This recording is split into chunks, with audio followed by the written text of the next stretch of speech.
Hello everyone, welcome back. और आज के इस वीडियो में हम लोग बात करने जा रहे हैं आईपीओ के बारे में, जो कि अभी रिसेंटली लॉन्च होने जा रहा है। अभी इसके बारे में बहुत ज़्यादा डिटेल्स आपको बाकी प्लेटफॉर्म पे नहीं देखने को मिलेगा, ग्रो एंड ऑल पे। तो ये बेसिकली हम डायरेक्टली रेडिट रिपोर्ट को और सेबी के पोर्टल से इन सब डेटा को आपके लिए लेके आए हैं। वो है ख्याति ग्लोबल वेंचर आईपीओ। ख्याति ग्लोबल वेंचर आईपीओ का आप देख पा रहे होंगे स्क्रीन पे। ये बेसिकली आरएचपी रिपोर्ट है और ये प्रोस्पेक्टस रिपोर्ट जो है वो फाइनलाइज हो चुका है। इसका जो बिडिंग डेट है वो 4 अक्टूबर को लॉन्च हो जाएगा। जी हाँ, 4 अक्टूबर के बाद से आप इसमें अप्लाई कर सकते हैं। ये बेसिकली कंपनी करती क्या है हम आपको बता दें। ये कंपनी ट्रेडिंग करती है, ट्रेडिंग ऑफ स्पेशल गुड्स। जो भी गुड्स होते हैं, ईटिंग फूडिंग जो भी चीज़ें होती है उसके कम्प्लीटली ट्रेड करती है, मतलब कि मैन्युफैक्चर से लेकर और सेल आउट करती है उस टाइप के। अगर इसके आईपीओ प्राइस की बारे में बात करें तो 18.30 करोड़ के आसपास का एग्रीगेटेड फिक्स प्राइस होगा, जिसमें फ्रेश इश्यूज होगा 10 करोड़ का, और 10 करोड़ के आसपास का फ्रेश इशू होगा, 10 करोड़ 38 का, और aggregated to 10.48 lakh of shares. और बाकी 8 लाख शेयर्स जो होंगे वो 7.9 करोड़ के आसपास वो ऑफर फॉर सेल अलाउड रहेंगे। ये एक एसएमई आईपीओ है। और अगर आप इस आईपीओ के बारे में देखेंगे तो इसके लॉट साइज़ के बारे में बात करें तो 1200 का लॉट साइज़ होगा। 10 रुपये का पर शेयर प्राइस होगा, 10 रुपीज़ पर शेयर प्राइस होगा, 1200 का लॉट साइज होगा। टोटल इशू साइज जो होगा वो 18,48,000 शेयर्स के आसपास का इशू होगा। 18 करोड़ का शेयर्स होगा। फिक्स्ड प्राइस होगा आईपीओ के प्राइस बैंड में। और बीएससी एनएससी के आसपास दोनों में ही ये बीएससी एसएमई है। बेसिकली ये सिर्फ और सिर्फ बीएससी एसएमई है। मार्केट मेकर के बारे में बात करें तो अभी तक इनका जो प्रोपोर्शन है वो 93,600 शेयर्स के आसपास का है। 50% रिटेल कोटा होगा, 50% अदर कैटेगरीज में होगा। रिटेल मिनिमम लॉट के बारे में बात करें तो 1200 शेयर्स का मिनिमम लॉट होगा, और रिटेल मैक्सिमम लॉट के बारे में बात करें तो 1200 शेयर्स का मैक्सिमम रिटेल में, और एचएनआई में आप 2 लॉट से ऊपर जितने भी चीज़ें आप अप्लाई करें। शेयर्स का शेयर होल्डिंग का जो बेसिकली प्रमोटर्स के पास शेयर होल्डिंग है वो 87.46 है, और उसके बाद 62.86% शेयर्स जो है वो मतलब डाइल्यूट होने के बाद ये शेयर्स बच गए हैं। की परफॉर्मेंस की बात करें तो आरओई अभी तक रिटर्न ऑन इक्विटी जो है 25% के आसपास का है, 17% का आरओसी है। और वहीं पे अगर डेब्ट टू इक्विटी रेशियो के बारे में बात करें तो 1.02% का डेब्ट टू इक्विटी रेशियो है। 5% के आसपास आपको यहाँ पे आरओएन भी दिखेगा। और ईपीएस अर्निंग पर शेयर की अगर हम लोग बात करें इस पर्टिकुलर शेयर में तो 4 रुपीज़ का अर्निंग पर शेयर यहाँ पे देखने को मिल रहा है, जो कि post IPO it will convert to 5.43 earning per share. और यहाँ पे अगर पी रेशियो के बारे में बात करें तो 23 का पी रेशियो है, जो कि कन्वर्ट होकर 18 का पी रेशियो बन जाएगा।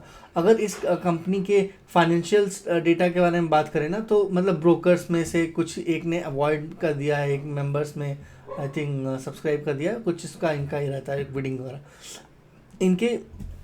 अगर हम पोर्टफोलियो के बारे में बात करें जिन सब चीज़ों को ये ट्रेडिंग करते हैं तो फूड स्टफ जो है, फूड में एक्चुअली इनका एक पोर्शन है, फार्मास्यूटिकल्स का प्रोडक्ट में है, नॉन फूड एफएमसीजी प्रोडक्ट्स में है, हाउस होल्डिंग प्रोडक्ट्स में है, festive and puja and handcraft items में भी इनका डील है। उसके अलावा अगर हम लोग बात करें इस पर्टिकुलर शेयर के बारे में तो पोर्टफोलियो फूड स्टफ़ के बारे में बात करें तो आज के डेट में फूड स्टफ़ में रेड चिली है, कोरिएंडर धनिया है, खुश है, उसके बाद इलायची है, तेज़पत्ता, ये सारी की सारी जो भी पेपर्स होते हैं मतलब स्पाइसेस हैं, उन सब का ट्रेडिंग करते हैं। उसके अलावा अगर हम लोग देखें कुछ ऐसे प्रोडक्ट्स जो कि डायरेक्टली मैन्युफैक्चरिंग हब से उठाए जाते हैं, वो रेडी टू कुक है, वो नूडल्स हो गया, बिस्किट्स वगैरह हो गया, basmati rice, non basmati rice, pulses, grains, इन सब चीज़ों में ये डील करते हैं। ये पूरा पोर्टफोलियो इनका है जिसमें ये कम्प्लीटली करते हैं क्या है, ये लोग मैन्युफैक्चर से लेके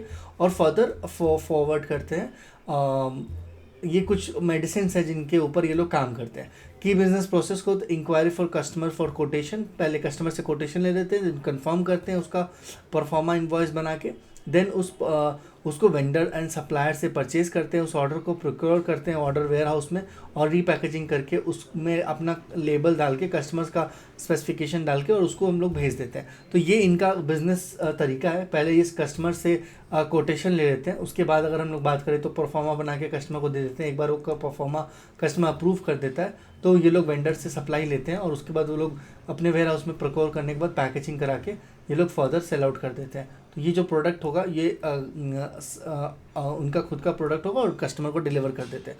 तो ये इनका कंप्लीट बिजनेस लॉजिक है जिसके तरीके से इनका बिजनेस चल रहा है। आज के डेट में इनका प्रॉफिट और फाइनेंशियल ग्रोथ को देखेंगे तो 2022 में इन्होंने जो बिज़नेस किया था वो 93 करोड़ के आसपास का बिज़नेस किया था। जो भी फिगर आप यहाँ पे देख रहे होंगे वो लाख में अवेलेबल है, हम इसको कन्वर्ट करके आपको करोड़ में बता देंगे। तो अगर आप जो भी यहाँ पे देख रहे हैं 2022 में इनका जो बिज़नेस था 93 करोड़ का था और 2023 में 96 करोड़ का, देन 2024 में 104 करोड़ के आसपास का बिज़नेस था। और वहीं पे अगर एक्सपेंस की बारे में बात करें तो 101 करोड़ के आसपास का एक्सपेंस था, 93 करोड़ का एक्सपेंस यहाँ पे था, 91 करोड़ का एक्सपेंस यहाँ पे था। पर अगर प्रॉफिटेबिलिटी की बात करें, profit before tax and profit after tax के बारे में बात करें तो 93 करोड़ के बिजनेस में ऑलमोस्ट ये 1.49 करोड़ का ये प्रॉफिटेबिलिटी बनाते हैं। और वहीं पे अगर हम यहाँ पे देखें 96 करोड़ के बिजनेस में 2.05 करोड़ एंड 2.5 करोड़ 104 करोड़ के बिजनेस सेल्स के एक्सपेंस में, सेल्स के इसमें। अब इस आईपीओ के बारे में थोड़ा सा आप एनालाइज कर लीजिएगा, आप चेक कर लीजिएगा करना है कि नहीं करना है। मुझे यहाँ पे थोड़ा सा प्रॉफिटेबिलिटी जो है वहाँ पे आप देख पा रहे होंगे कि ऑलमोस्ट 1% में ही ये चल रही है, 1 से 2% में इनका नेट प्रॉफिटेबिलिटी है। पर बेसिकली ये मैन्युफैक्चर नहीं करते हैं, ये सारे के सारे गुड्स को प्रोक्योर करते हैं, उसके बाद कस्टमर से ऑर्डर लेते हैं और उनको डिलीवर करते हैं। तो ये जो बिज़नेस मॉडल है ये कहीं ना कहीं एक प्रॉफिटेबल चेन की तरह काम करता है। पर हाँ, अगेन बहुत सारे इसके प्रोज एंड कॉन्स अवेलेबल हैं। आप इसके बाकी सारी चीज़ों के साथ कंपेयर करके और इन डेप्थ एनालिसिस करने के बाद ही डिसीजन लीजिएगा। अपनी क्या राय है, आपका क्या राय है, ज़रूर आप कमेंट सेक्शन में बताइएगा। Bye bye, take care, thank you so much. Do subscribe this channel and like this video.